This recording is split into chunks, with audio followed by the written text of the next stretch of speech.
Bill's asked me to introduce the next song. I grew up in the American South in the Appalachians, in the mountains, right on the North Carolina-Tennessee border. And this is a song that goes way back. I think the first... I grew up at Point Shiv. Kind of next door. In the deeper South, I guess. And it's a song I was familiar with growing up there on the border. And the version I've heard was the Stanley Brothers, Carter and Ralph Stanley. And I think they recorded this in the 50s. It became popular after Ralph and Carter played it at the Newport Folk Festival, I think in the late 50s. And then the folk artists at the time, Bob Dylan and Joan Baez and Peter, Paul and Mary, and I think Judy Collins went on to record it in the 60s. It's a song originally called the Farewell Song, but it was, I think the Stanley Brothers popularized it as Man of Constant Sorrow, and of course it kind of found a huge resurgence in 2000 when it won a Grammy for another Coen Brothers movie that was not sung by George Clooney, but by Dan Tyminski. And so yeah, we'd like to play Man of Constant Sorrow. Yeah. By the way, the very first time we ever sang here, when it was over there at the stage, was in 1969, and this song here was one of the ones I did. Plus, now it's Shady Grove, that's right. I got halfway through the second song, forgot the words, but nobody seemed to care. So. The first time I played, the stage was over there, and I was so nervous I couldn't tune up, and you were very, very patient. And then I played Shady Grove, I think in the wrong key, and you all politely clapped. So, they were all drunk at the time. So first time people up here, you know. Here we go.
love saying pinball. It sounds so educated, doesn't it? Song is instrumental. Noah. Noah is going to give us a hand on this one. There's actually 3 songs. They're old banjo favourites, really. Akansas Traveler. I never ever quite managed to do Akansas Traveler on the banjo myself. I had a go at mandolin once and didn't get very far with that one either. And the second one is called June Apple. I've always liked the sound of a June apple. I don't know what would be in New Zealand. What would it be in New Zealand? A February apple doesn't quite sort of work the same, does it? And the last one is Banjo in the Hollow. One of the early influences on bluegrass in New Zealand was a group called the Dillards from Salem, Missouri.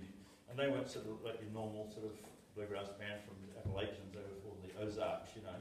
But they're also sort of lateral thinkers, so instead of hanging around recording with local recording studios, they went to LA instead, got themselves an agent, got on the Andy Griffith show, did fashion shows in LA, they supported Elton John, so they, you know, but all the other guys stayed at home and recorded crummy little local record albums and never got known anywhere.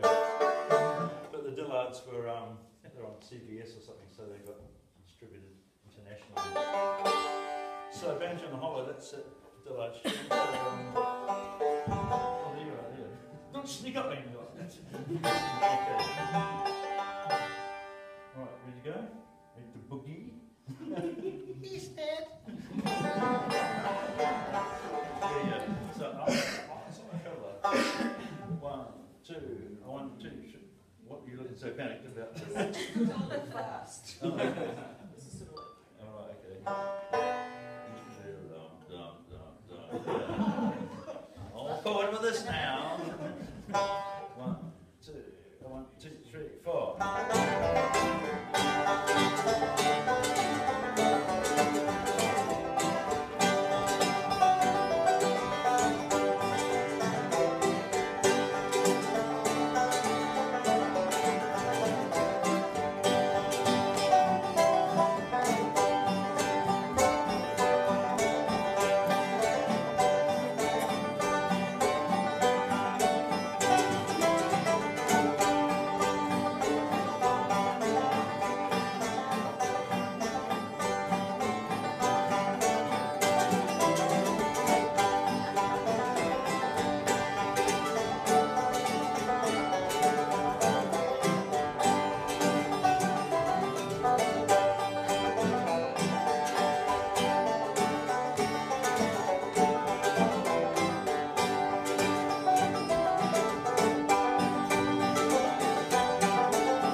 The best New Zealand folk song, my humble opinion. It's a song called Soon May the Wellerman Come.